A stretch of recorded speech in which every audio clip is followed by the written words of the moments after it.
Good morning mga idol, ka-followers. Dito tayo ngayon sa mga unit natin dito sa Bikutan PNR project. I-check natin yung mga unit na ito. Yan. Mga unit na yan.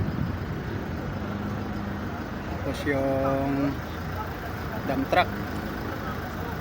Tapos ayun yung mini dump truck sa likod ng excavator. Ayun din doon na i-check natin, pati gulong, lahat.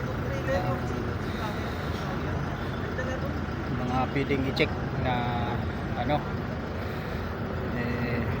check na natin para operational na siya uli. Yung tropa natin kipinto-pintuan sandali. Tayo alis na naman, pupunta na naman dun sa ibang unit para ma-check uli kung ano yung problema ng isang unit natin na crane. Sige, ganito na lang. Magandang umaga uli sa ating pong lahat. Maraming salamat.